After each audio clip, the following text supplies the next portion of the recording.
Kung minsan ay nagiging pilyo ang tadhana sa ilan sa atin, kumusta na nga kaya yung mga kahugot nating pumili noon gamit ang puso? May mga instances kasi na kailangan pumili ng isa sa dalawa.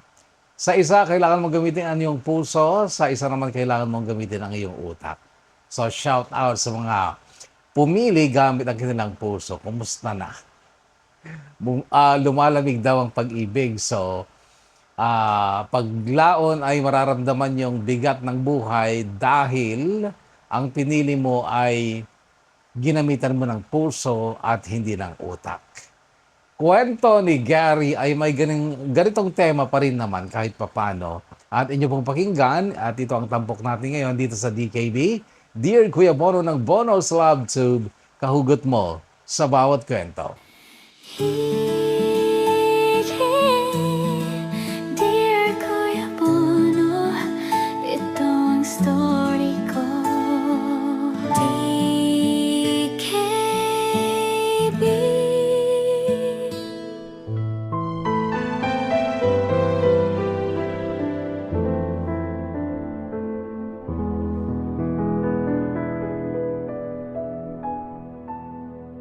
Dear Kuya Bono, sabi ng hugoterang Black American lifestyle content creator sa TikTok, never lend your roof to someone who only remembers you when it rains. Sa Tagalog, huwag na huwag mong pasisilungin ang sinuman na naalala ka lang kapag umuulan.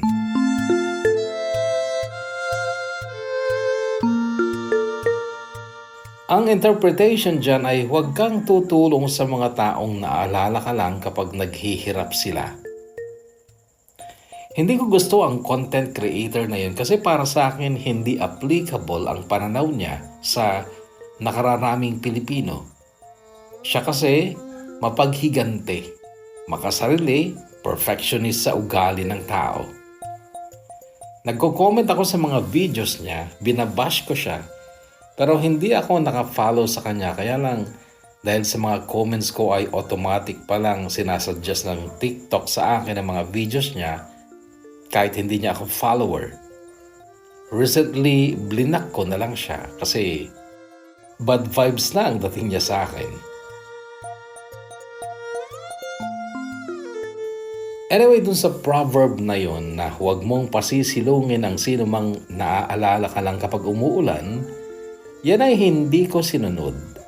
Buti na lang hindi kasi isang hapon, umuulan at may lalaking dumating at nakisilong. Ang lalaking yon ang nakabuntis sa akin.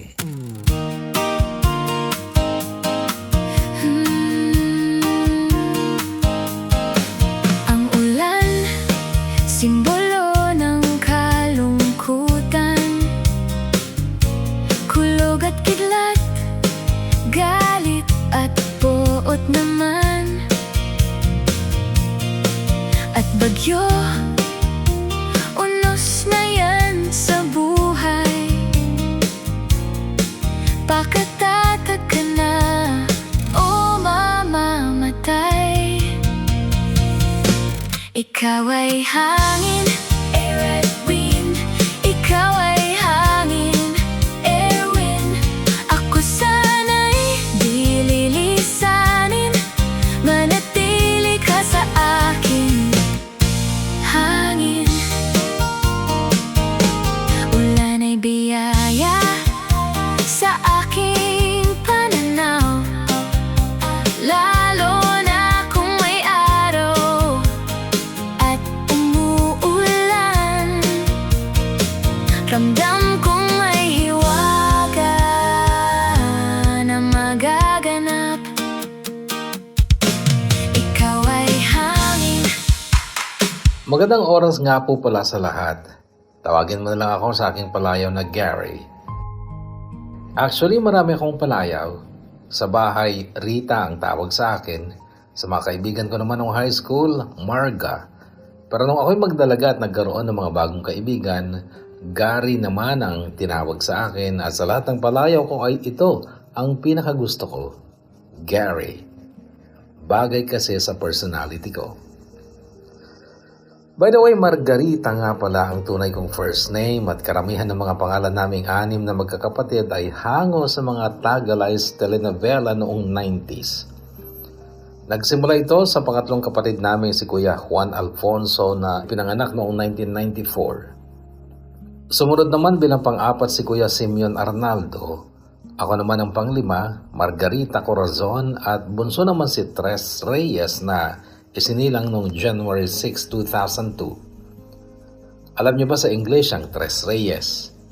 Three Kings. Kasi nga, January 6 siya ipinanganak.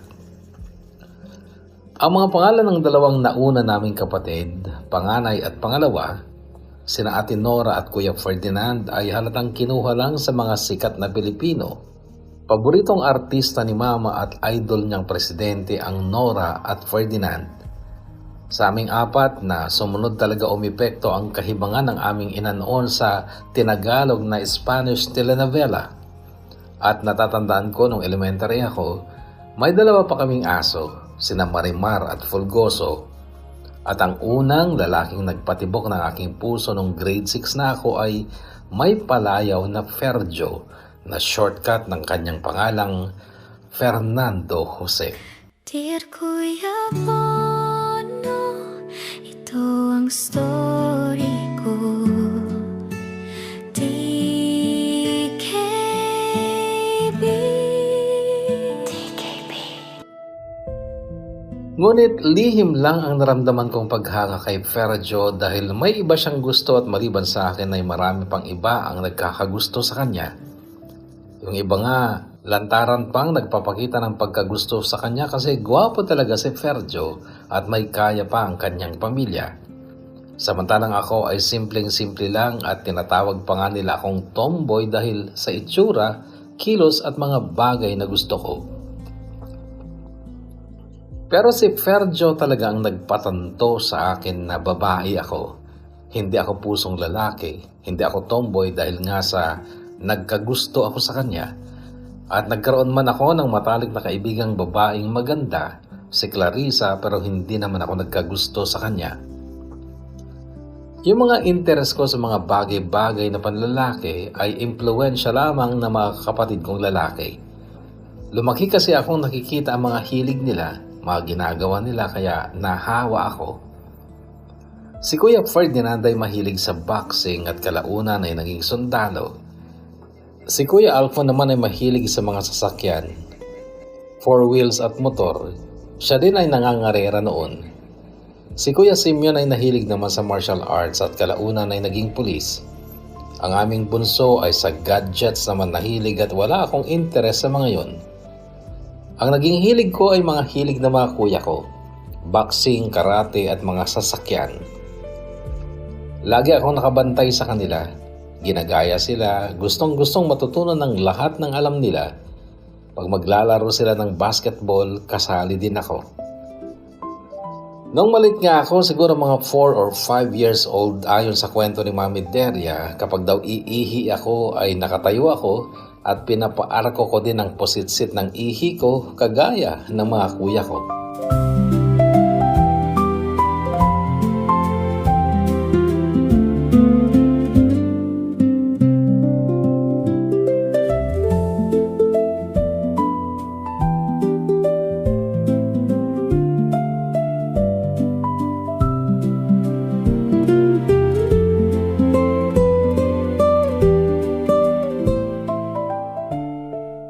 Ang aming ama, simula pa nang maliliit kami ay isa na siyang OFW sa Saudi Arabia. Katoliko siyang isinilang pero nag-Muslim siya doon. Si Mama naman ay may tindahan sa harap ng aming bahay. Kasama din namin ang panganay na kapatid ni Mama sa bahay, si Mami Deria. 3 magkakapatid lang sina Mama. Panganay si Mami Deria, sumunod si Mama at bunso nila si Tito Doming na hindi namin nakita habang lumalaki kami. Ayon lang sa kwento ni Mama ay bakla naman daw ang kanilang bunsong kapatid na si Tito Doming at hindi sila magkasundo ni Mami Deria kaya nung nagbinata o nagdalaga ay humayo na. Nagpakalayo-layo na para hindi siya mapakialaman ni Mami Deria. Si Mami Deria ang umaktong magulang nila dahil maaga silang naulila sa magulang. Si Mami Deria ay matandang dalaga. Si Mami Deria ang tinuturo nila noon na pinagmanahan ko daw ng pagka-tomboy ko kasi aminado si Mami Deria na tomboy siya. Pero hindi nakikita sa itsura niya ang katomboyan kasi mahaba ang buhok niya, pambabae ang karamihan ng mga damit niya at mahilig at mahusay nga siya sa mga gawaing bahay. Siya nga ang nagsilbing kasama namin sa bahay simula pa noon. Halos siya lahat ang gumagawa sa mga gawaing bahay dahil nakafocus naman si Mama sa kanyang tindahan. Ang mga katangian ng isang tomboy kay Mami Deria ay yung hindi lang siya nagkakagusto sa lalaki. Sa babae siya nagkakagusto. Matapang din siya na parang lalaki at malakas ang kanyang pangangatawan at pati ang boses. Kaming magkakapatid ay lumaking takot kay Mami Deria. Lumaki kami na ang tawag namin sa kanya ay komanderya dahil kapag nag-utos yan, pasigaw na parang komander ng militar. Sa mga bago niyang kakilala, kapag nagpakilala siya ay sinasabi niyang katulong namin siya. Kasi sa totoo lang pinapasweldo siya ni Mama kahit kapatid niya ito. At halos siya ang lahat ng gumagawa sa mga gawaing bahay pero nasanay kaming sumusunod sa mga utos niya dahil kapag hindi kami sumunod, makakatikim kami ng parusa mula sa kanya. Palo gamit ang kaluban, tsineras o sintron. Kapag nagkasala kami, pinaparasahan niya kami sa pamamagitan ng pagluhod sa bilao na nalalatagan ng munggo. Parang siya ang tumayong ama namin dahil nga nasa malayo ang totoo naming ama simula pa nung maliliit kami. Akala ng mga kabarangay namin ay may kaya kami dahil malaki ang bahay namin. Maluwang ang dibakod naming bakuran. May 3 kaming sasakyan noon. Nakakapag-training sa boxing at martial arts sa mga kuya ko. May gym pa nga sa likod ng bahay namin noon.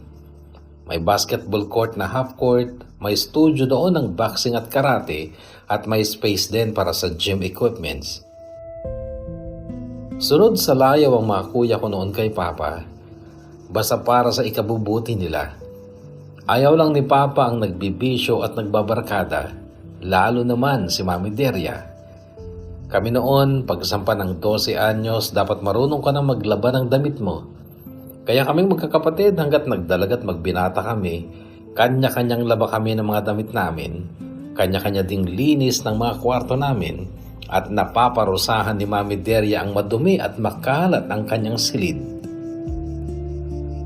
Hindi na iwasan ng mga bata pa kami na magalit kami kay Mami Deria sa kanyang military discipline sa amin pero wala kaming magawa dahil naka-back up sa kanya si Papa. Ipinagkatiwala kami ni Papa sa kanyang hipag na si Mami Deria. Kung meron mang paminsan-minsan kumukontra noon sa pagdidisiplina sa amin ni Mami Deria, yun ay si Mama pero takot din si Mama kay Mami Deria dahil kapag nag-away sila, iiwan kami ni Mami Deria at parang mapipilayan si Mama. Nangyari minsan yun nung elementary ako. Nag-away silang magkapatid. Naglayas si Mami Deria. Natuwa kaming magkakapatid noon kasi wala na ang kontrabida. Kaso nagalit si Papa kay Mama at pinabalik din niya si Mami Deria sa bahay. Kaya naman kaming magkakapatid noon, saglit lang ang naging tuwa.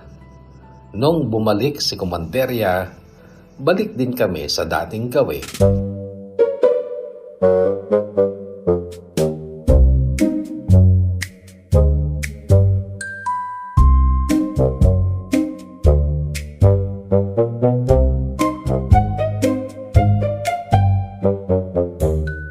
Pero habang lumalaki kami ay unti-unti naming nauunawaan at natatanggap ang ganap ni Mami Deria sa buhay namin. Nung mag-18 na, mga nakatatandang kapatid ko ay naging mabait na si Mami Deria sa kanila kapag wala silang nagagawang masama. Maswerte ako, Kuya Bono, dahil hindi ako pinakikialaman ni Mami Deria noon sa mga gusto kong gawin sa buhay ko kasi siguro naniniwala din siya na sa kanya ako nagmana ng katomboyan ko. Gusto ko nga ding mag-enroll noon ng martial arts pero ayaw ni Mami. Kaya naman nakikiboxing at nakikikarate na lang ako sa mga kuya ko. Si mama lang ang nagagalit sa mga hilig kong panlalaki pero wala din naman siyang nagagawa. Pero ang style ni mama, dinadaan niya sa pera ang pagdidisiplina sa amin. Kapag hindi namin siya nasunod, kakaltas sa allowance namin kaya para lang makompleto ang allowance, sinusunod na rin namin si mama.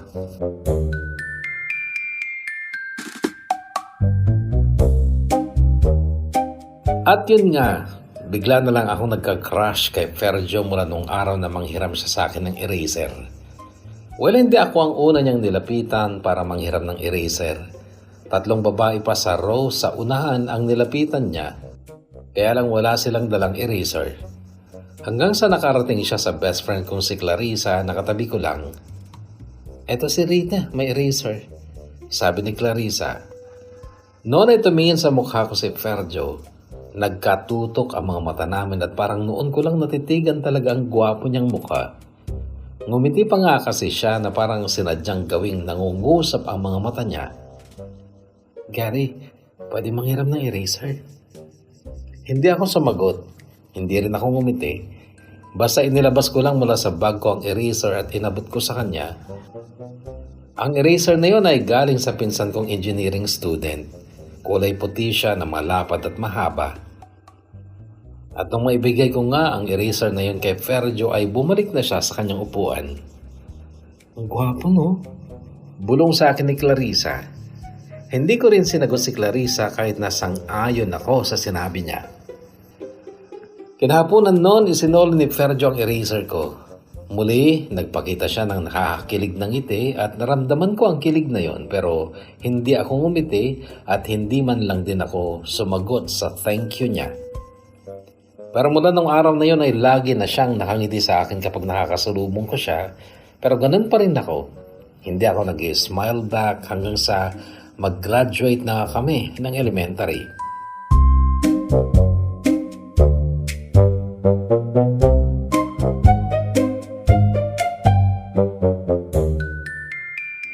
Noong bakasyon na, ikinasal ang panganay namin si Ate Nora sa edad na 21. At nung time na nagda-draft sila ng invitation, nanghiram siya sa akin ng eraser. Kinuha ko naman ang eraser ko at binigay ko sa kanya pero bago niya gamitin ang eraser na yon ay tinitigan niya ito. Then, tumingin sa akin.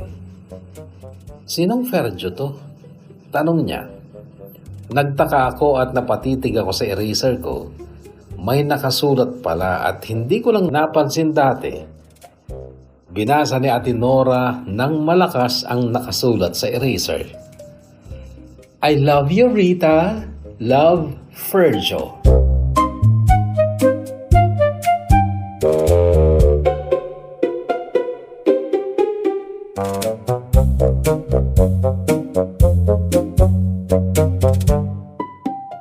Naging excited ako lalo noon sa pagsampa sa high school dahil nalaman kong same public school ang papasukan namin ni Ferjo.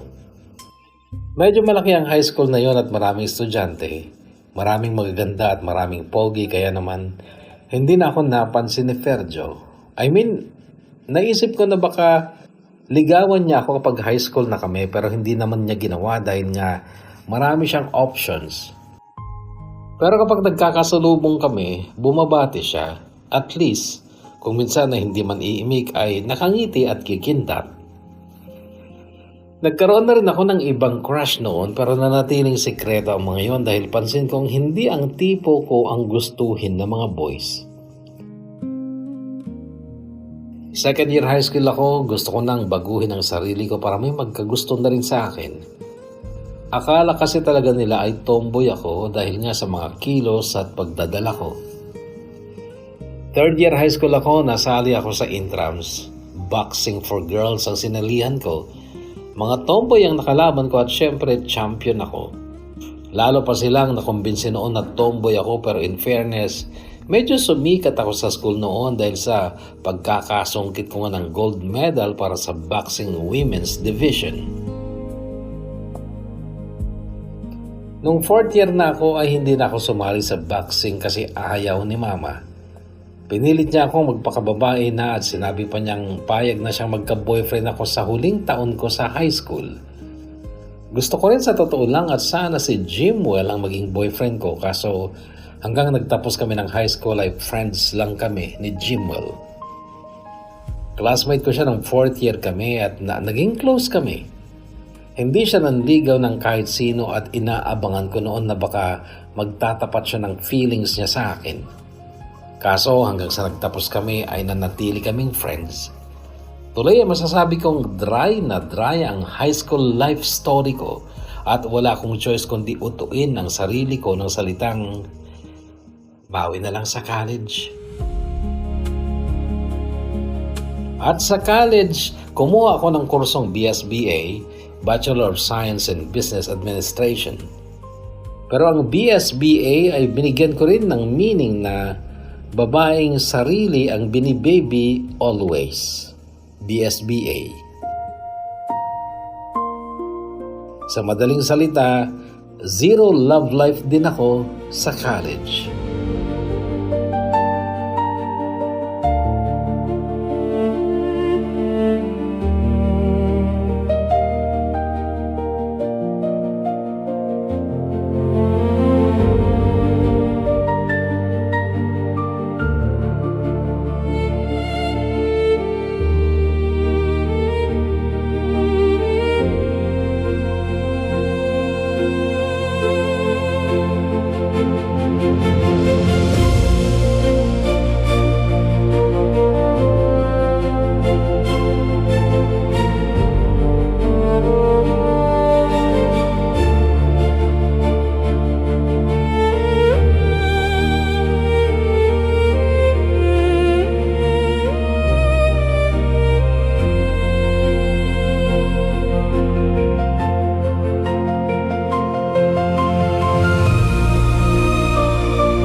Sa mga nakikinig pa rin hanggang sa puntong ito ng kwento ko, shout out sa inyo. Inip na siguro kayo dahil wala pa rin kilig moment sa kwento ko. Di ba parang hindi na totoo na at the age of 21, the time I graduated in college ay wala pa rin akong love life. Yung iba ngang hindi kagandahan at wala ding talino, nagkakajowa. Well, to be honest, may mga nagkagusto sa akin. Marami-rami rin pero hindi ko nga sila gusto. So paano ako kikiligin sa lalaking hindi ko gusto?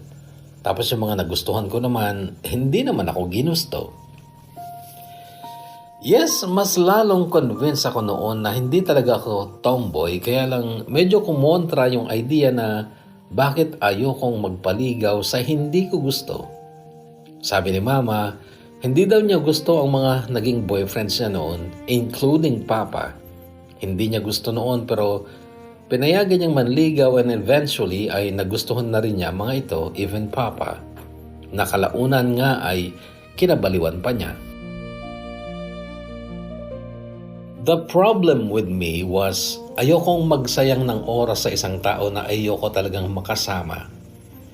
Mas gusto ko pang magkulong noon sa loob ng aming bakuran, mambugbog ng punching bag ng kuya ko, magbasketball ng mag-isa, magpapawis hanggang bigla na lang akong napagod.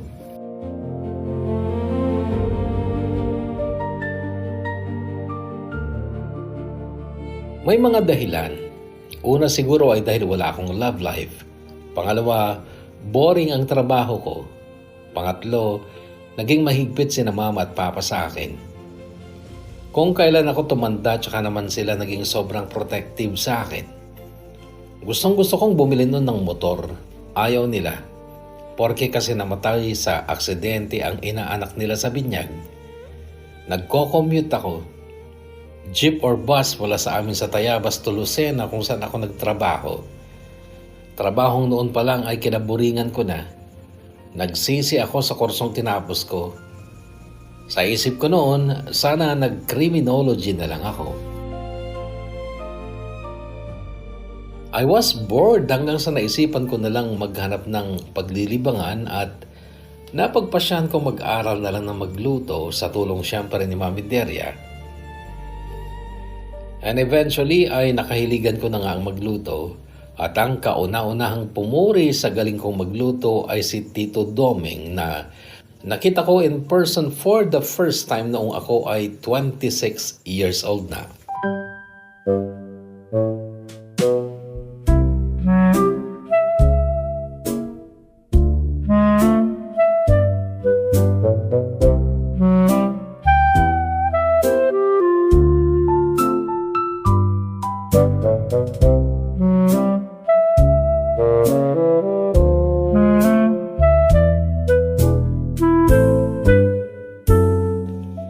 Yun ang kauna-unang pagkakataong umuwi sa amin sa Tayabas, Quezon si Tito Doming matapos siyang maglayas nung siya ay 18 years old. That time, Kuya Mono ay 57 years old na siya.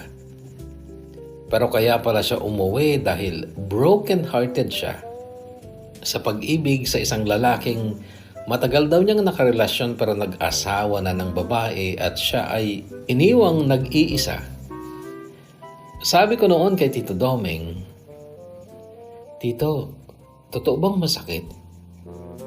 Pairap ang paglipat ng tingin niya sa akin at bahagyang nakataas ang kaliwang kilay. "Ilang taon ka na ni?" Tanong niya. 26 po. Tiningnan niya ako mula paa hanggang mukha. "At hindi ka pa nagkakajowa? Nagpapanggap ka ring tomboy gaya ni Ate Deria?" Bahagya akong nalito sa narinig ko. Nagpapanggap daw na tomboy si Mami Deria. "Babae po ako." Pagtatama ko sa kanya. Bakit maton kang kumilos at bakit parang hindi ka pa nagkakajowa?" "Hindi pa po talaga eh." "Kahit babae? Wala ka pang nakarelasyon?" "Wala po. Babae nga po ako." Muli akong inirapan. Binuksan niya ang iPhone niya at nag-chat. Napapangiti ako noon sa mabini niyang kilos. Para siyang matandang aristokrata at pagkatapos niyang mag-chat ay bigla siyang nagsalita. "May paniniwala sa Ilocano. Ang tawag nila ay kadagaan. Daga in Ilocano is lupa or area where you live. At ang paniniwala ay baka wala sa daga mo ang taong nakatadhanang maging jowa mo. That is, kung hindi ka talaga nagpapanggap din na tomboy gaya ni Ate Deria." "Hindi po, Tito. Ganito lang po talaga akong kumilos pero pusong babae po ako. At baka nga po tama kayo. Baka wala sa kalupaang ito ang lalaking magpapaibig sa akin." Sagot ko pero ramdam ko ang pagtayo ng mga balahibo sa braso ko dahil parang nagtutunog atat na ako magkajowa. "Sumama ka sa akin sa Kalapan. Total, wala ka namang ginagawa. Magtrabaho ka na lang sa akin at baka doon mo na matagpuan ang lalaking nakatadhana sa'yo. Ilayo mo ang sarili mo sa ipokritang mapagpanggap dahil baka ang kapalaran niya maging kapalaran mo din." Noon ay napalingon ako sa kusina. Alam ko si Mami Deria ang tinutukoy niya. Hindi pa rin sila nag-uusap noon kahit ilang taong nawalay si Tito Doming sa kanyang Ate Deria. "Tito, ba't mo sinasabi yan patungkol kay Mami? Anong mapagpanggap? Nagpapanggap ba siya? Malalaman mo ang kwento kapag sumama ka sa akin sa Mindoro. In 3 days, 2 weeks ko na dito at uuwi na ako. Sumama ka, Gary. Huwag mong sayangin ang buhay mo dito."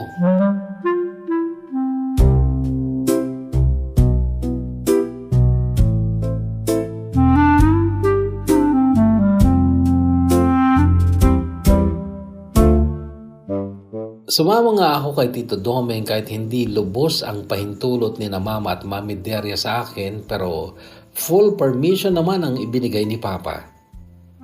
Hindi pa rin ako masyadong komportable kay Tito Doming noon. Nakakapanibago kasi ang personality niya. Para siyang perfectionist masyado. Sobrang metikulosa at may mahabang komento siya lagi sa lahat ng bagay kagaya nga nung 5 minutes delay ang biyahe ng ferry sa Port of Batangas noon. Sabi niya, Bakit daw kaya sa tinagal-tagal na daw na nag-ooperate ang port, hindi pa rin nila ma-perfect ang napakasimpleng proseso? At bakit parang hindi nila maisip na pinakaayaw ng mga biyahero ang ma-delay? Tito, 5 minutes lang naman. Sabi ko, kaso ang sagot niya, kahit 1 minute pa yan, kung delay. Hindi pwedeng makaraan ng ilang dekada ng ginagawa, may excuse pa rin kapag pumalpak. Hindi nila ako nagsalita kasi gets ko naman. First time kong sumakay sa ferry noon kaya conscious talaga ako. Then malapit sa upuan namin ay may Ilocanong nagsalita ng malakas. Napalingon si Tito Doming sa kanila, then bumaling siya sa akin. First love ko si Balong. Isa siyang Ilocano. 17 ako noon, 20 years old naman si Balong. Mahigit 1 taon ang naging relasyon namin. Nasira lang dahil inagaw siya sa akin. Alam mo kung sinong nang agaw? Ang ipokrita mong Mami Deria.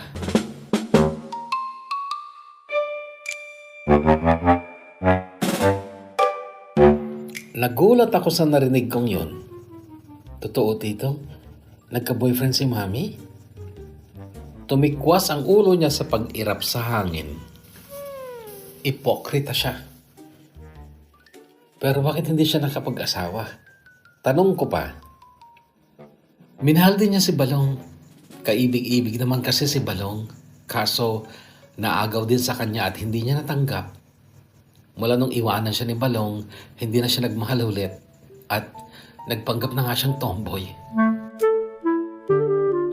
Hindi ako nakareact kasi kaagad kinontra ng isip ko yung sinabi niyang kaibig-ibig daw si Balong. Paano namang naging kaibig-ibig ang isang lalaking naaagaw? Then may isang bagay pa ang sumindak sa akin mula sa bibig ni Tito Doming. May anak si Deria. Anak nila ni Balong. Nasa Ilocos. Totoo po? Bakit ba lagi kayo nagdududa sa mga sinasabi ko, Gary? Pinakaayaw ko sa lahat yung sinungaling at mapaglikha ng kwento kaya kapag sinabi ko, paniwalaan mo na agad. Nagulat lang ako, Tito. So paano yung anak ni Mami? Bakit nasa Ilocos? Bakit hindi niya kinuha? Ba't hindi niya inalagaan, pinalaki? Ipokrita nga. Alam ko naging parang tatay niyo siya at dinisiplina kayong magkakapatid dahil nasa malayo ang tatay niyo. Pero yung anak niya, pinabayaan niya dahil gusto niyang paniwalain ang lahat na tomboy siya. Ipokrita. Ilang taon na po yung anak ni Mami sa Ilocos? Matanda na. Baka nga nasa 35 na. May asawa at mga anak na nga. Babae po? Oo, babae. Naida ang pangalan niya. Kawawa. Hindi man lang nakatuntong ng kolehiyo. Tito, bakit yung alam ang tungkol dyan? Nalaman ko nung namatay si Balong dahil sa aksidente. Nagpunta ako ng Ilocos. May asawa na noon si Naida, yung anak ni Deria. Pero hindi niya ako kilala. Si Naida ay pinalaki nila na blanco ang impormasyon tungkol sa totoong pamilya niya. Nanay at asawa ni Balong ang nagkwento sa akin tungkol dyan. Kilala niyo po yung napangasawa ni Balong? Nakilala ko na lang doon at hindi naman niya alam na may nakaraan kami ni Balong. Hindi naman ako umiyak o nagdrama noon kaya hindi siya na-curious kung ano ako sa buhay ng asawa niyang nakaburol. Saglit ko lang din tinanaw ang mga labi ni Balong noon. Tahimik lang ako nagpasalamat sa lahat ng alaalang iniwan niya sa akin. Alam mo, sinisi ko pa rin siya noon. Bakit niya ako minahal at trinato na parang totoong babae? Tuloy, hinahanap ko yun sa lahat ng lalaking dumarating sa buhay ko pero alam mo, yung alaala ni Balong din ang laging ginagamit kong pampalakas ang loob ko sa tuwing may lalaking nang iiwan sa akin. Kahit itong huli kong boyfriend, si Aldon. Inisip ko lang na kung natanggap ko nga ang pag-iwan sa akin ni Balong noon, matatanggap ko rin lahat ng mang-iiwan pa sa akin.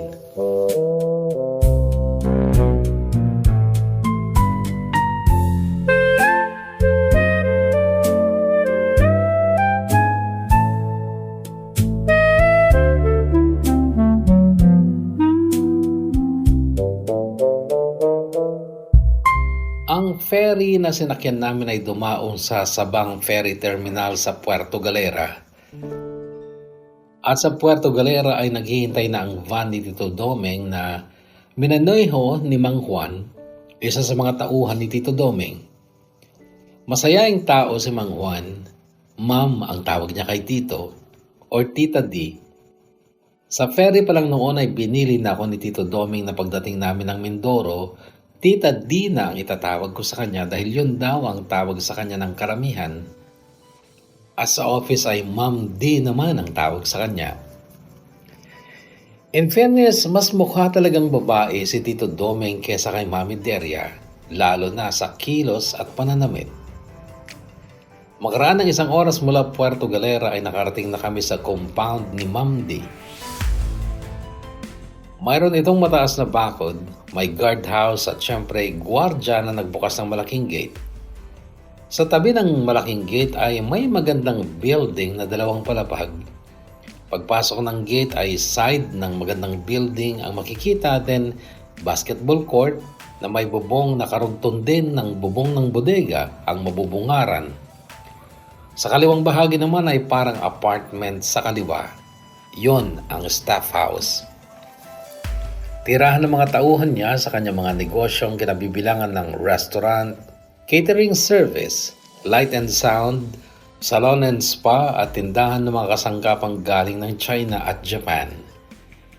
Sa gawing likod ng bodega at dulo ng staff house ay ang bahay ni Tita D. 2 palapag na modern house. Puro puti maging sa loob. At pagpasok pa lang ng entrance door ay matatanaw na kaagad ang swimming pool sa likod dahil puro salamin halos ang dingding ng bahay. Mayroong 3 kwarto sa itaas ng bahay at isa doon ang kwartong ibinigay sa akin ni Tita D. Magkatapat ang 7 ng aming mga kwarto pero may malawak na family room ang pagitan. Sa kwartong ibinigay sa akin ay may balcony at pag pumunta ka sa balcony ay matatanaw mo ang staff house. Isang mahabang 1 palapag na building ang staff house pero sa dulo pala nito, sa halip na yero ang bubong ay sementado at ang bahaging yon ay mayroong bubong, walang dingding, pero may ilang kagamitan sa gym gaya ng bench press, fly machine at treadmill. Pero that afternoon ay walang tao sa gym. Pasado 3:00 pa lang kasi noon ng hapon at malamang ay nasa trabaho ang lahat ng nakatira sa staff house.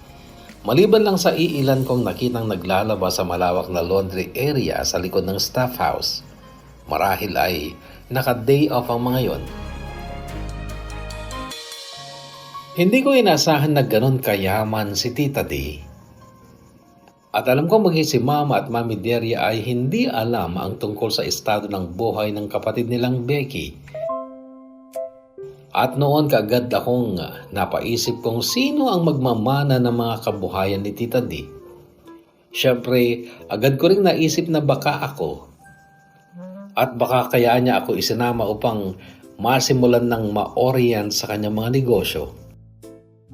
Natatandaan kong sa 2 linggo niyang pagbabakasyon noon sa bahay, isang araw ay nakatitig siya sa diploma kong nakadisplay sa dingding at nasambit niya, "Business ad pala ang kurso mo. May tendency kang yumaman." Kaya lang to be honest, na-overwhelm ako sa idea na ako ang mamamahala ng kanyang kumpanya kapag wala na siya kasi ramdam kong hindi ko yun kaya. Lalo na nung 2 araw ko doon, pinasundo niya ako. Nagpunta ako sa magandang building, may hagdan sa likod ng building na yon. Yung ground floor pala ay mga tindahan at ang buong second floor ang corporate office ni Tita D. Maraming office girls and boys doon. May kanya-kanya silang cubicle at sa dulo ay may hagdan paakyat sa mezzanine na siya namang office ni Tita D. Sa kanyang office, ang isang bahagi ay salamin na nakatanaw sa area ng mga office workers. And that day ay kinausap ako ni Tita D. Tinanong ako kung magbabakasyon lang daw ba ako sa kanya o gusto ko ring magtrabaho. Gusto ko rin pong magtrabaho. Sagot ko, "Okay, just right in time kasi magre-retire na si Nanay Hilda. Siya ang may hawak ng social service. Yun siya sa dulo. Yung may Mother Mary na rimbolto ang cube niya. Puntahan mo siya.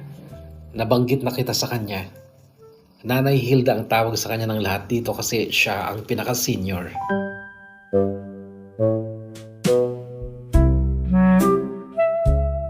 Nagpunta naman ako kaagad sa kinaroroonan nga ni Nanay Hilda. Nadatnan ko siyang nakausap si Tita D sa video call. As in, nagkakatanawan na nga lang sila pero nag-video call pa. 60 plus na noon si Nanay Hilda. Kay ganda ng aura niya at ang bait ng pananalita. 28 years na pala silang magkasama sa trabaho ni Tita D. At ang araw na yon ay siyang panghuling araw ni Nanay Hilda sa office. Nalaman ko din noon na mister ni Nanay Hilda pala si Mang Juan, ang masayahing matandang nag-drive ng van na sumundo sa amin sa Puerto Galera. Inorient ako ni Nanay Hilda sa trabaho niya na mamanahin ko nga. Ipinakita niya sa akin ang kanyang files sa computer. Ang trabaho ko basically ay tungkol sa mga scholars at charity beneficiaries ng kumpanya. At kabilang pala sa mga beneficiaries ay ang dalawang anak ni Ate Naida. Si Ate Naida na anak ni Mami Deria na pinabayaan niya. Tumatanggap ng buwan ng allowance ang dalawang bata mula sa kumpanya ni Mami D. Liban sa kanila ay may ilan pang scholars at dalawang foundations na tinutulungan ng kumpanya. Trabaho ko ang magpadala ng pera sa kanila at i-monitor din ang status nila, lalo na ang mga scholars. Ang lahat ng scholars maging ang representative ng mga foundations ay dumating nung gabi para sa retirement party ni Nanay Hilda na inalay ng kumpanya sa kanya. Lahat ng staff at mga tauhan ay naroon sa send-off party ni Nanay Hilda. Ginanap ang party sa basketball court na nasa pagitan ng bodega at corporate building. Marami akong nakilala nung gabing yon pero isa lang ang sinadya ni Tita D na ipakilala sa akin. Si Marvin na siyang general manager ng restaurant and catering department. May itsura naman si Marvin pero ang kapansin-pansin sa kanya ay ang napaka-wholesome na personality niya. Yung tipong parang hindi siya marunong gumawa ng masama. Matangkad siya, maputi at anak pala siya ni Mang Robert na siya namang in charge sa bodega. Naroon din noon ang misis na Mang Robert at kaklose din siya ni Tita D. Marami silang pagkakaparehas. Lalo na ang pagiging maayos sa pananamit at pagkilos. Napaka-decente nilang tingnan. No wonder, napakaayos din ni Marvin dahil sobrang proper ang ina na nagpalaki sa kanya. And yes naman, pasado si Marvin sa panlasa ko. Pero ang tanong ko noon ay, gusto ba niya ako?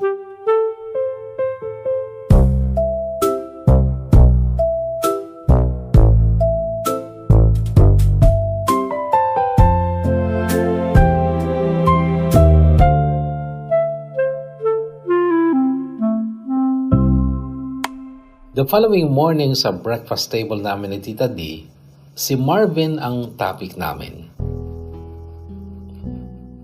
I think he likes you pero alam ko ang taste ni Marvin. Kagaya ng mama niya. Nakita mo siya kagabi, di ba? Very fine woman. Dati actually siyang flight attendant. Then naging high school teacher sa Catholic school. Opo. Nakita ko po ang mama ni Marvin. Konting ayos lang, Gary. Lalo na sa mga kilos mo. Madali na lang yan. Patuturuan kita sa kaibigan mo. Bakit po? Hindi ko sinadyang matanong. Para magustuhan ka ni Marvin. Tito, tita. Gusto mo ako para kay Marvin? Of course. Marvin for me is perfect. Agad kinontra ng isip ko ang salitang perfect. Hindi ko sure kung gusto ko ng lalaking perfect pero hindi na rin ako nag-object.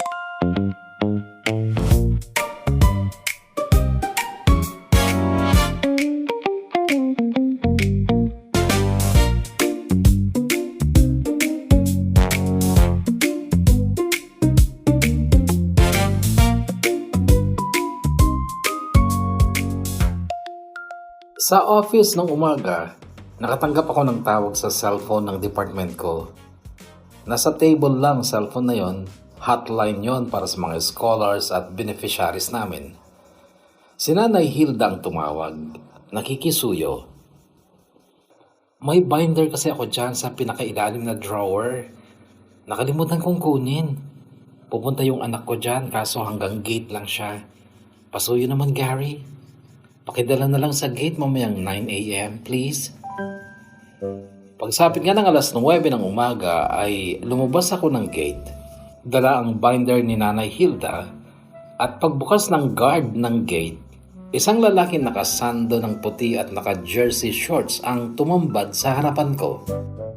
Matangkad siya, magandang pangangatawan, may tattoo sa braso at mayabang na mukha. Hi, ako pa ang bumati. Ikaw ba yung anak ni Nanay Hilda? Yes, ma'am. Sagot niyang walang kangiti-ngiti. Inabot ko sa kanyang binder. Salamat, ma'am. Sige po. Anya tsaka humakbang na palayo. May something sa kanya na hindi ko nakita o naramdaman sa ibang lalaki kaya pinanood ko pa siya habang papalayo pero lumingon siya bigla at ngumiti na parang bata at nagsenyas pa ng kagaya ng senyas ng mga batang sumasali sa Mr. Pogi sa Itbulaga. Natawa ako at nakita niyang tumawa ako, kaya tumawa din siyang nakaharap sa akin. Tapos sumenyas na naman siya ng puso na itinapat sa dibdib niya. Napailing-iling na lang ako. Akala ko soplado o antipatiko, yung pala si Raulo.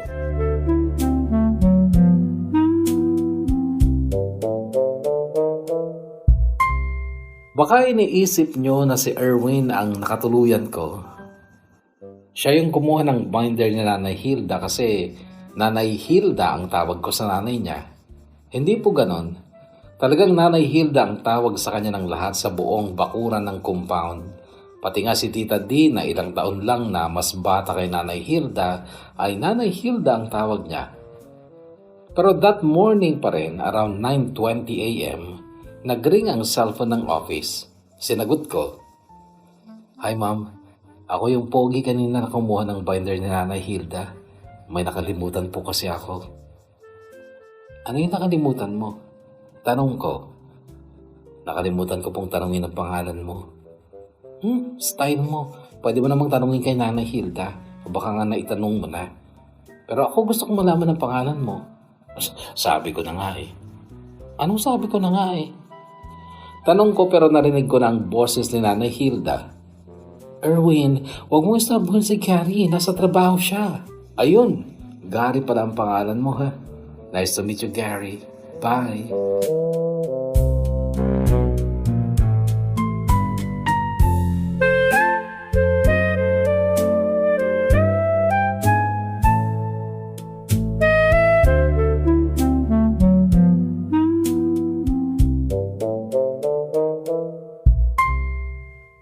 That day was February 4, 2024 nung makilala ko si Erwin at hindi ko makakalimutan ng araw na yon kasi kinilig talaga ako sa kanya.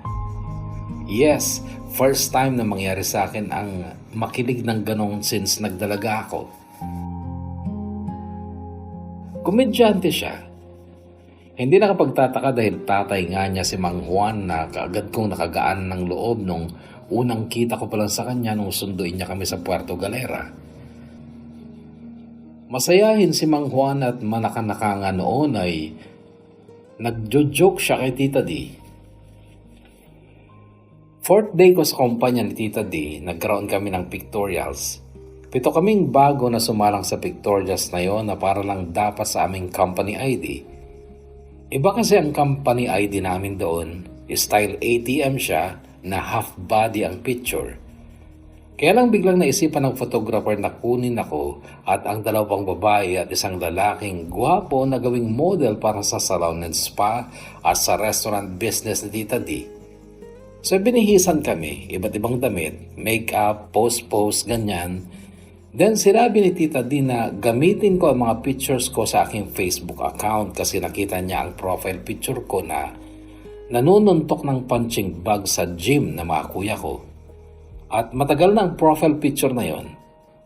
Sinunod ko na lang si Tita D at para na rin gulatin sina mama at ilang mga kaibigan ko sa Quezon at nagulat nga sila sa mga pictures ko. Ang dami kong message na natanggap.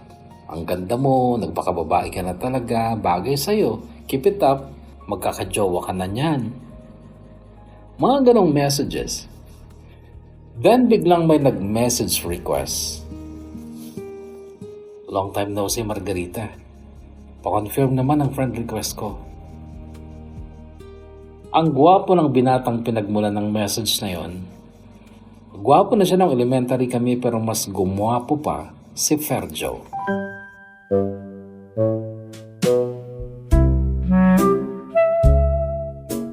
Inaamin ko na nagka-crush ka agad ako kay Erwin. Nahalata niya yon kaya't nanligaw siya o nagsimula siya manligaw kaya lang nawala yung pagka-crush ko sa kanya. Noong magsimula na kaming mag-chat at mag-video call ni Ferjo.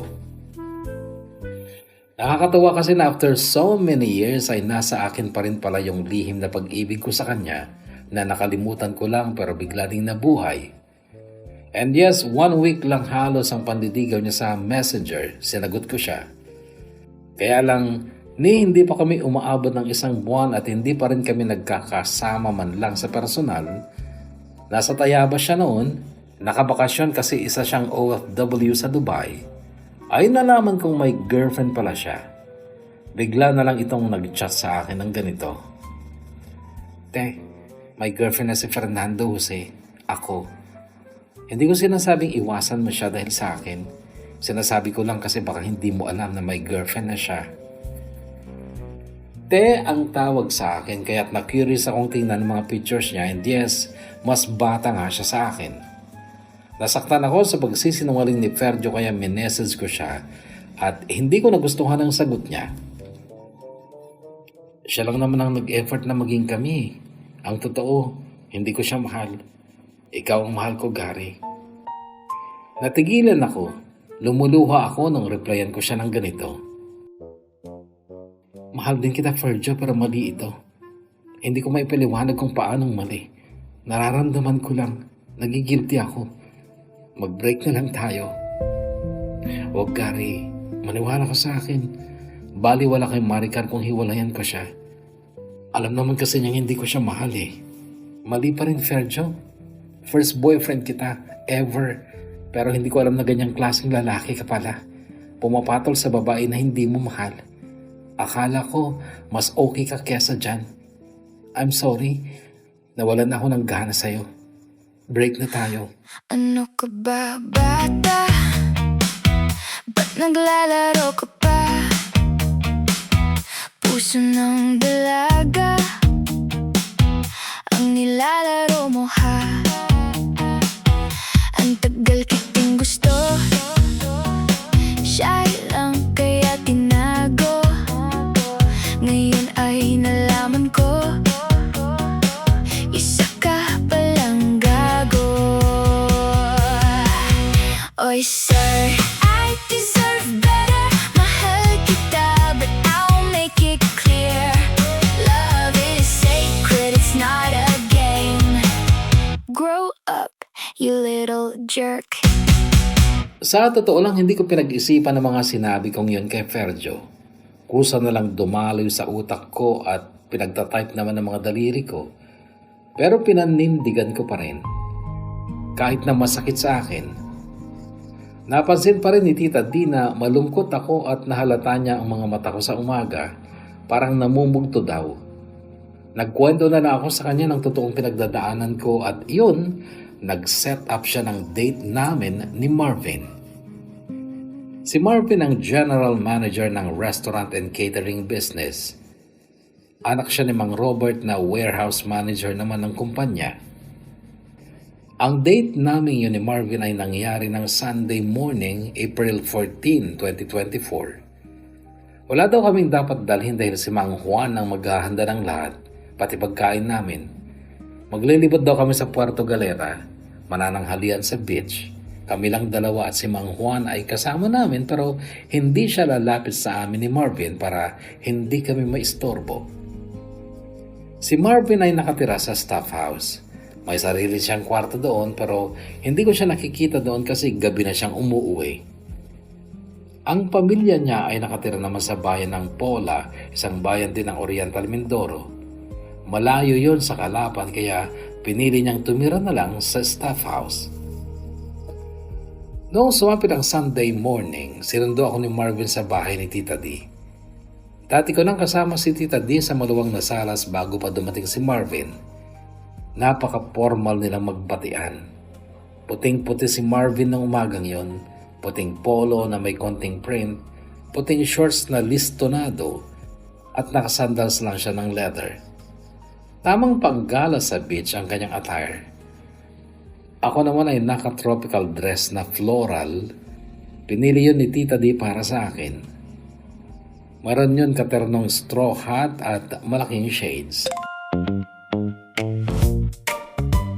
Sabay kami naglakad ni Marvin palabas ng gate kung saan naghihintay na ang van na imamaneho ni Mang Juan. Pero hindi pala si Mang Juan, ibang tao ang nadatnan namin sa driver's seat ng van. Nirayo mabigla si tatay kaya ako na lang muna ang driver nyo. Mas marami ako na dating place sa Puerto Galera. Akong bahala sa inyo. Nakangiting salubong sa amin ng driver na si Erwin.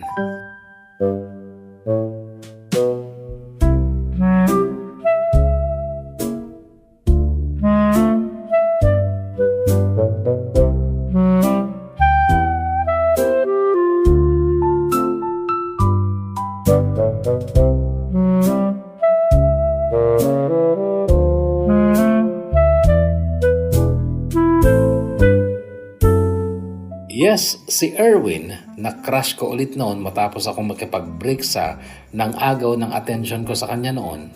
And I know, hindi ako naging patas kay Marvin kasi habang naglilibot kami sa Puerto Galera Mangroves Conservation Park, isang mahabang tulay na pantao lang yon sa pagitan ng mga puno ng mangroves na tumubo sa tubigan, paikot-ikot, paliko-liko.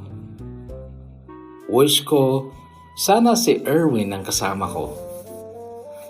Yes, boring ang pagka-formal masyado ni Marvin. Nasa likod lagi namin si Erwin nung binabagtas namin ang tulay at tuwing lilingon ako sa kanya ay nakatawa siya. Kino-comedy ako. Then nag-lunch kami sa tabing dagat sa Munting Aplaya at kasama namin siya, si Erwin. Magkakilala sina Erwin at Marvin pero hindi sila close. Noong matapos ang tanghalian naming tatlo, inaayos na ni Erwin ang mga gamit at dinala niya sa van na nakaparking sa malayo. Magkakilala kayo. Sabagay, nanay niya si Nanay Hilda na pinalitan mo. Second time ko pa lang siya mamit ngayon. Sagot ko sa kanya. Hindi ko kinuwento na nagsimula na dating manligaw sa akin si Erwin sa text pero nung maging kami ni Fergio ay sinabihan ko siyang may boyfriend na ako at lumuboy naman siya sa panliligaw. Dati na rin nagtrabaho yan sa kumpanya. Natanggal lang siya dahil sa pagiging incompetent niya. Tatay pa niya, si Mang Juan, ang namahiya sa kanya sa harap ng maraming tao sa kumpanya at that day na pumalpak siya sa trabaho niya. Nakatitig ako sa mukha ni Marvin habang nagkukwento ng kasiraan ni Erwin at yung pagiging formal at executive look niya, nasilipan ko ng insecurity. Napangiti na lang ako at never akong nagtanong o nagpakita ng interest tungkol sa kwento niya about Erwin. Tingnan mo hanggang ngayon, parang hindi pa rin siya nag-mature. Wala siyang trabaho, graduate naman, umaasa pa rin sa magulang niya. Dugtong pang panira ni Marvin ka Erwin. At noon ay natatanaw kong nakasandal sa van si Erwin at nung makita niya akong nakatingin sa kanya ay kumaway siya tsaka sumayaw-sayaw ng budots.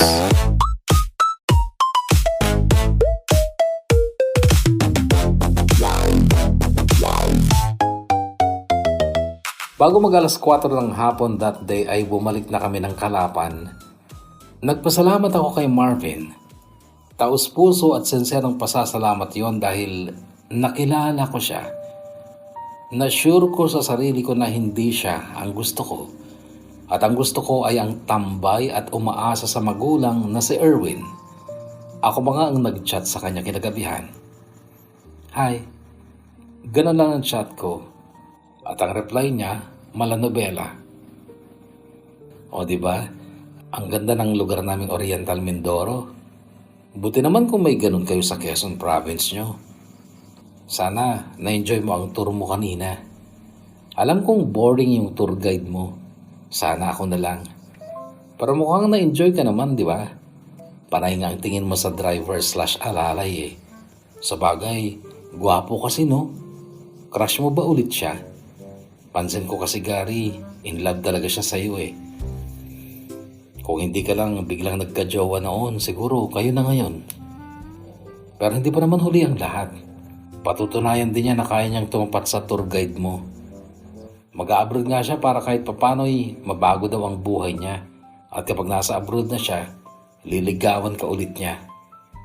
Okay lang ba sa'yo kung liligaw ulit siya? Makikipag-kompetensya daw siya sa tour guide mo. Saan ka abroad, Erwin? Reply ko. Taiwan lang, factory worker. Malapit na akong umalis eh. Kailan?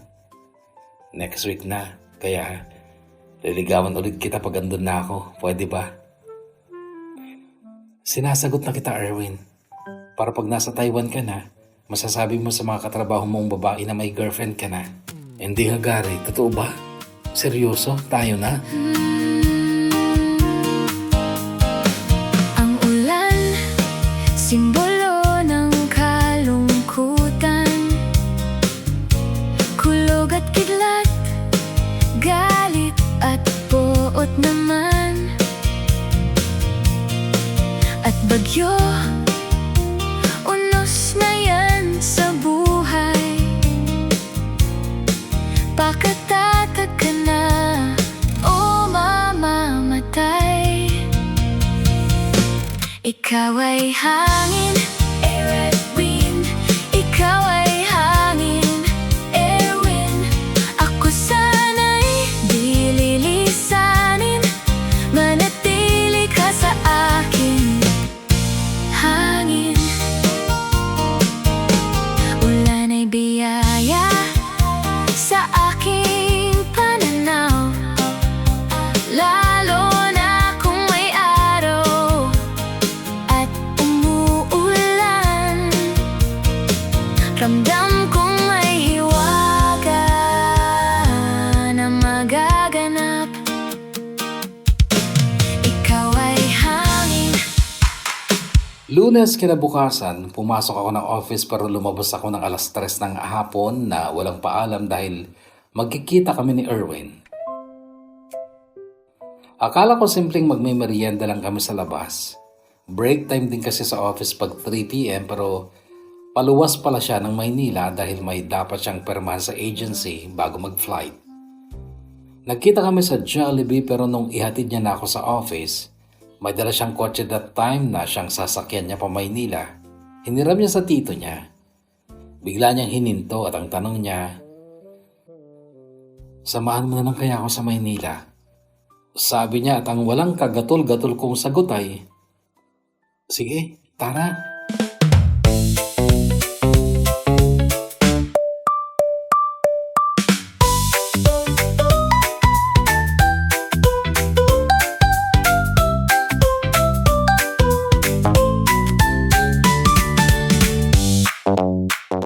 Hindi siya makapaniwalang ura-urada akong sumama pero syempre bago makarating ng Maynila ay buo sa isip ko na uuwi muna kami sa amin sa Tayabas.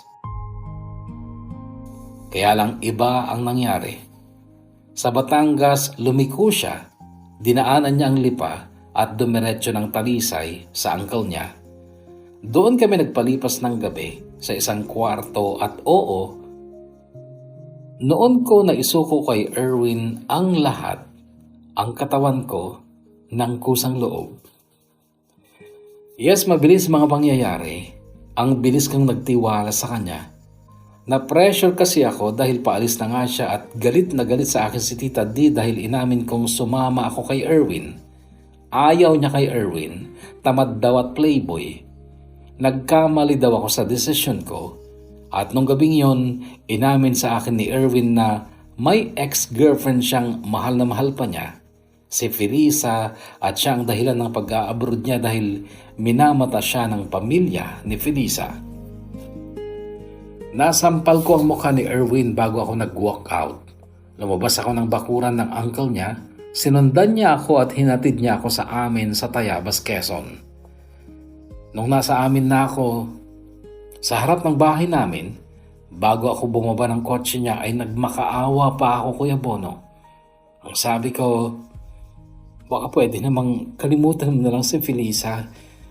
Total ex mo naman na siya, di ba? Gagawin ko naman ang lahat para mahalin mo rin ako. I'm sorry, Gary. Naging honest lang ako sa feelings ko. Oo, ikaw ang girlfriend ko ngayon pero hindi ko talaga maipapangako na mawawala ang feelings ko kay Felisa dahil lang sa'yo. Nasaktan ako ng sobra sa sinabi niyang yun kaya lumabas na ako ng kotse niya.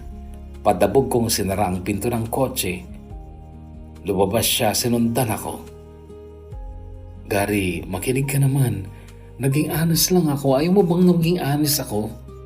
Bakit ngayon lang, Erwin? Ngayong nakuha mo na ako. Sana nung naliligaw ka pa lang naging honest ka na. Sorry. Pero kung talagang galit ka, ayaw mo na sa akin.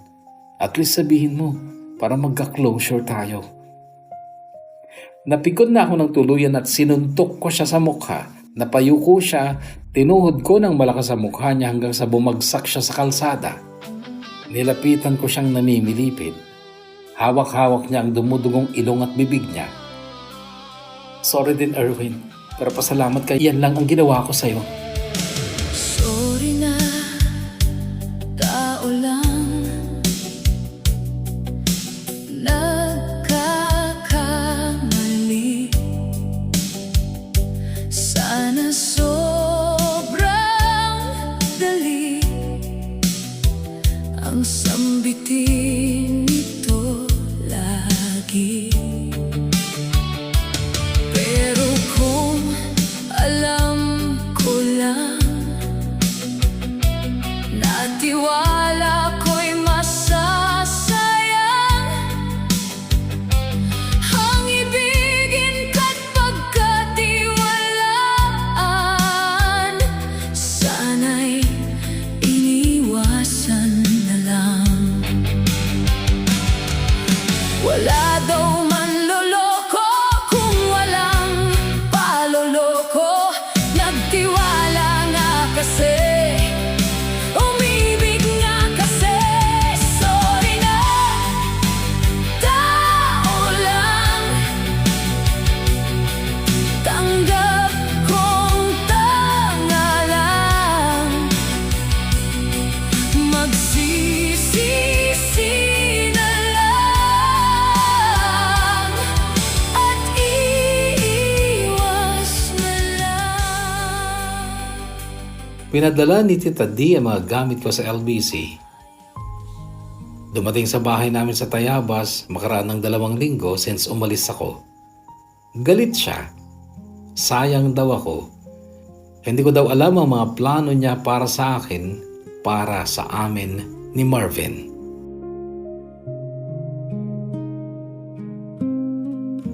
Nanghinayang din si Mama pero ako nanghinayang kay Erwin. Oo, tanga na kung tanga pero mahal ko talaga siya. Nagalit ako sa kanya ng sobra pero sa puso ko, hindi ko halos kayang mawala siya. Hinangad ko pa rin, hinahangad ko pa rin noon na sana bumalik siya.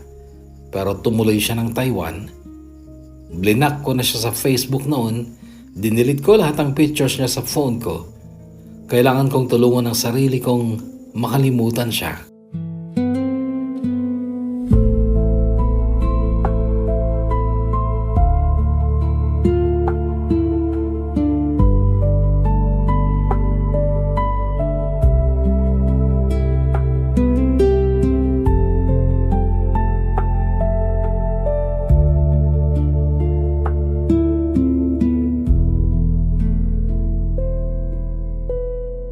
Mahigit isang taon ang lumipas, September 7, 2025. Maulan nung hapong iyon at nag-iisa ako sa bahay dahil nag-attend sa kasal sila mama, mami di at bunsong kapatid kong si Tres.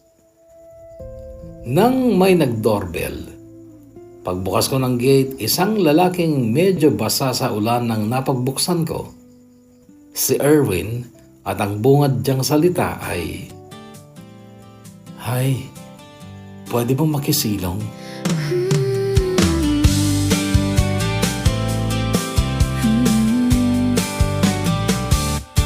Ang ulan, simbolo ng kalungkutan. Kulog at kidlat, galit at poot naman. At bagyo, unos na yan sa buhay. Pagkatatag ka na, o mamamatay. Ikaw ay hangin, air at wind. Ikaw ay hangin, air, wind. Ako sana'y di lilisanin. Manatili ka sa akin, hangin. Ulan ay biyaya sa aking pananaw, lalo na kung may araw at umuulan. Ramdam kong may hiwaga na magaganap.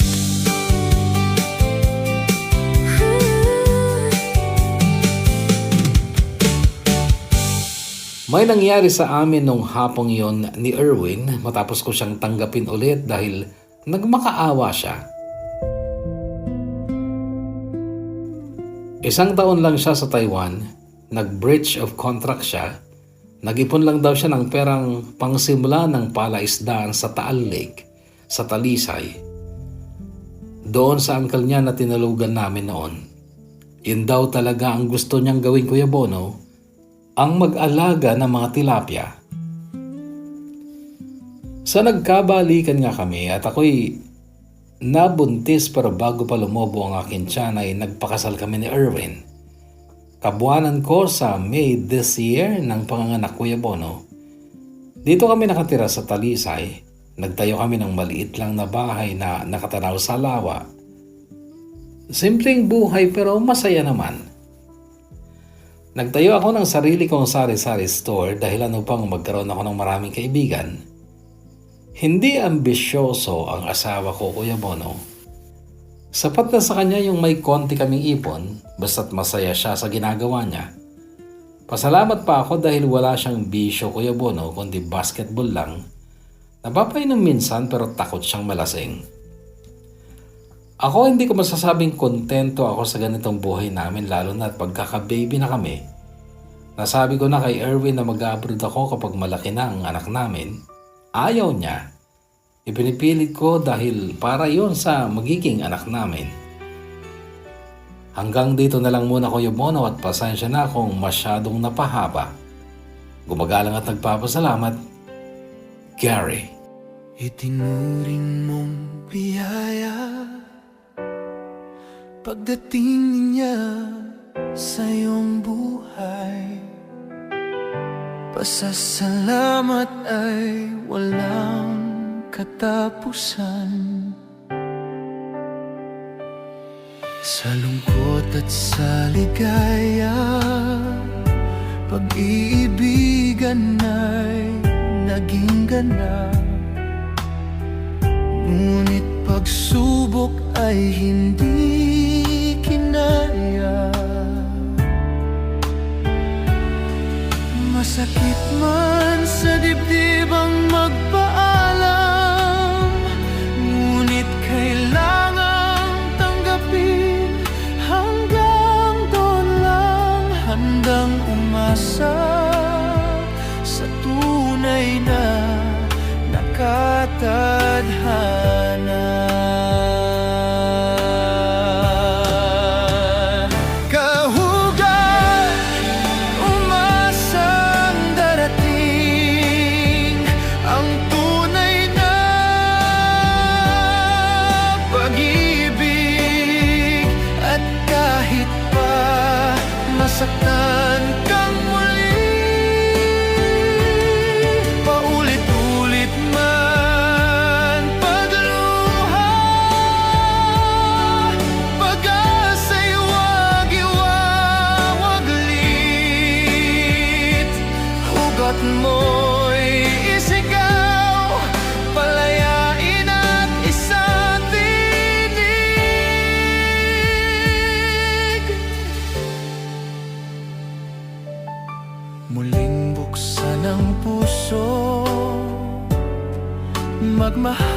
tiwala, aral ng nakaraay magsilbing gabay. Lahat tayo'y dumanas ng pait at kabiguan. Tandaan na ang buhay ay sadyang ganyan. Kaya tumasang may tunay na nakatadhana.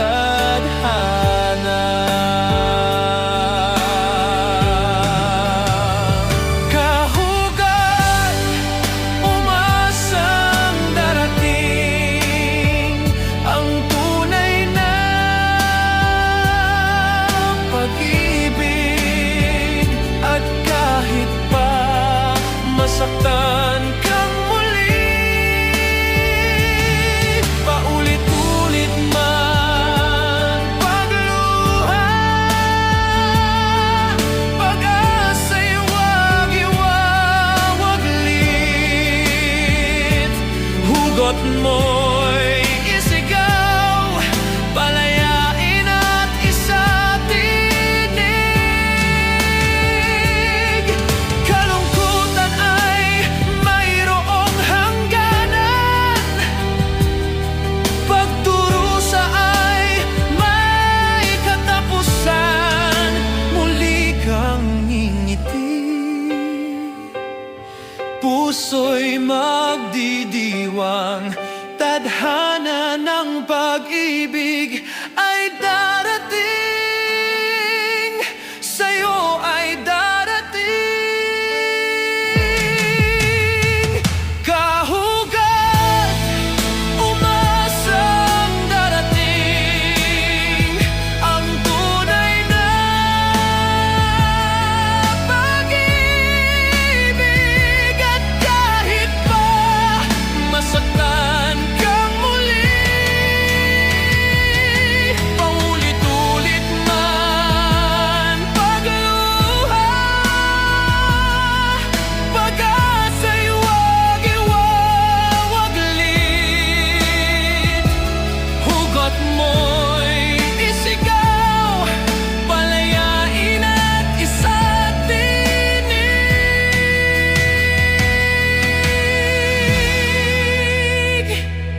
Hugot ng puso.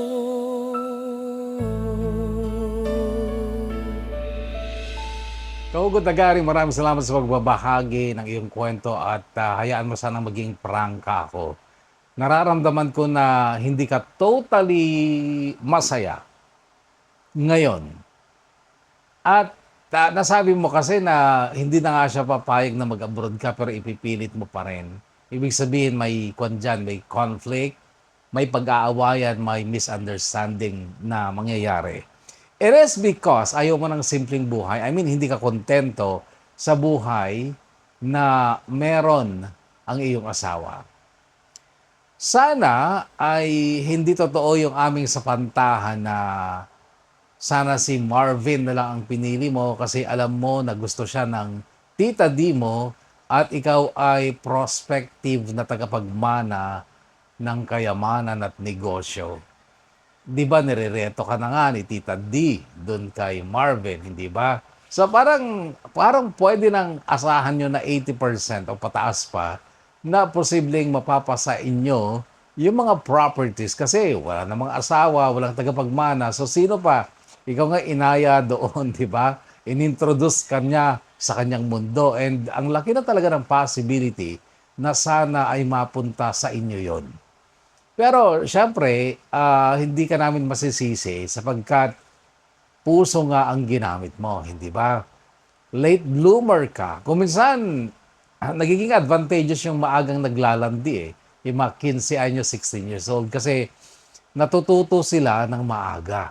Ikaw naman ay late ka na naglandi. Pero naging, anong tawag dito, yung padalos-dalos ka. Imagine mo, sabi nga sa'yo ay sa Taiwan, kapag nasa Taiwan na siya, liligawan ka ulit. Pero sinagot mo agad. At si Ferjo naman ilang linggo lang, ay ilang araw lang, sinagot mo rin agad. So nandun yung pagkaatat na magka-jowa kahit na 26 ka na yata yun o 27. So kung minsan nagiging advantageous yung paglalandi ng maaga kasi marami kang natutunan agad.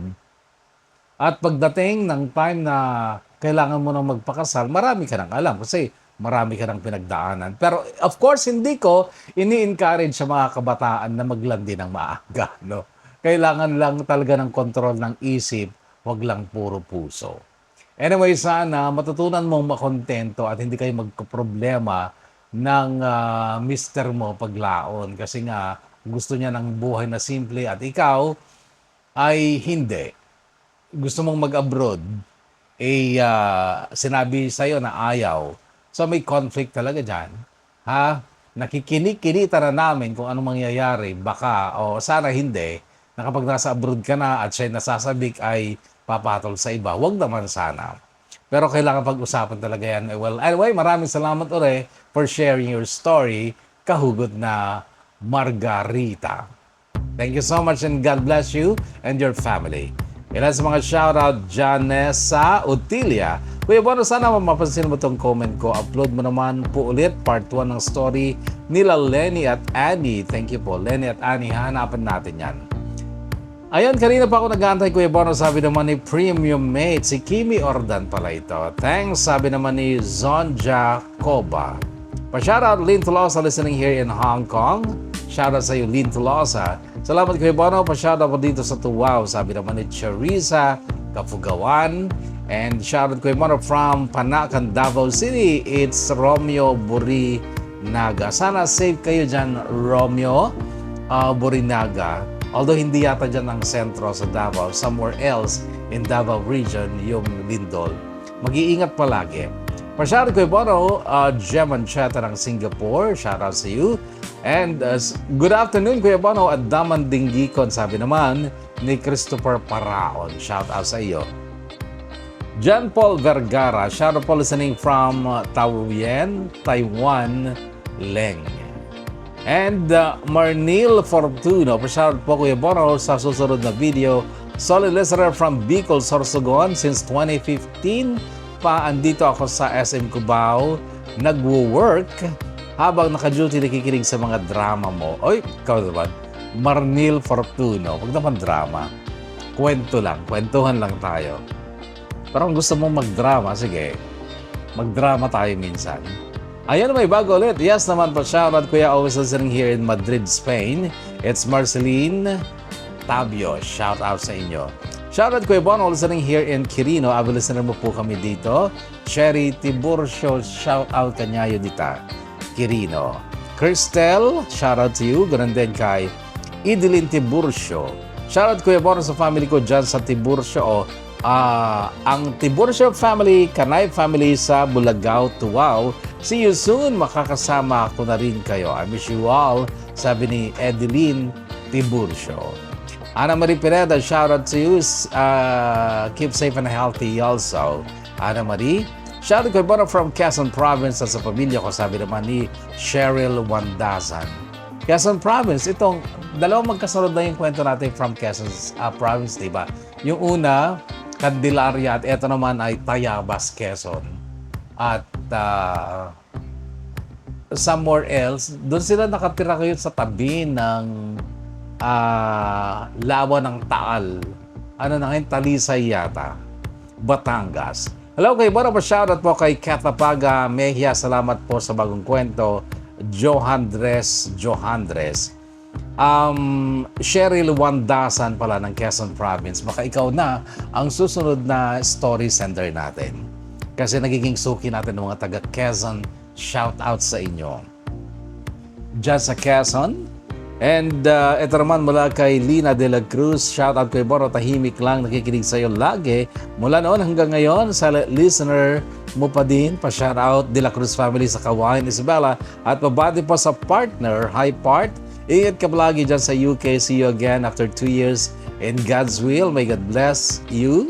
Or may God bless us. I love you and I miss you a lot, Lakay. Listener here in Hong Kong. Tayo po, agyaman Kuya Bono. Agyaman matking ka, Lina de la Cruz. And Boss Aim, shout out to you. JP Tabangin, pa-shout kay Baro, dito'y iliming nga Santa Marcela Apayaw, at damanen barbaro nga mangyeg, stay healthy, kanayon Kuya Bono, kastamit ken ka, kenti pamilyam JP. And Jose Pelenio, shout out kay Bono from Centro Dos, Calayan Island. Kagayan sa asawa ko, Gloria Pelenio, ingat ka palagi. Shout out sa inyo dyan sa Calayan. May naging kaibigan ako dati dyan, ka-boardmate pala, na sa Tugigaraw kami, pero taga-Calayan siya. Anyway, hello Kuya Bono, pa-shoutout palagi ako nakikinig here in UAA soon. Mababahagi ko din ang story ko. It's Mia Flores. Maraming salamat sa iyo. And mula naman kay Ernaline Soriano, thanks Kuya Bono, may papakinggan ulit. Always listening here in Gonzaga, Cagayan. At mula naman kay Jackie Rumbawang, ating story singer, thank you and shoutout sa iyo at sa iyong partner. Puro shout at gusto kong makabasa ng opinion tungkol sa kwento. Usually, nasa huling bahagi yun. Okay? JC Laveria, ala, Kuya Bono, yung sinend ko pong kwento, parang same kami ng title. Sana mapansin na rin po yung sa akin. It's me, Jan, OFW ng Malaysia, nagmula sa lalawigan ng Quirino. Nasaan ba yun? Saan mo ba sinend? Army Sing Sesi, shout out to you. And eto naman, number 1 fan here, sabi ni Jean. Cedric 0523, bago kami naging masaya, 5 years magjowa, 2 beses naghiwalay, kinasal kami 2021, so 10 years na kami magkasama, 5 years ng kasal so far, okay na kami. Maayos na ang relationship namin with 4 kids sa tulong ng Diyos. Yun, nagsimula ng mga pieces of advice at opinion tungkol sa kwento. Ibig sabihin, tapos na ang shoutout. Okay?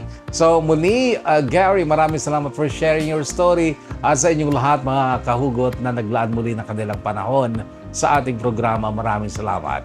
Stay healthy, stay safe, and may God bless us all. Salamat Kuya Bono at sa lahat ng listener mo. TKP, my story is safe with you.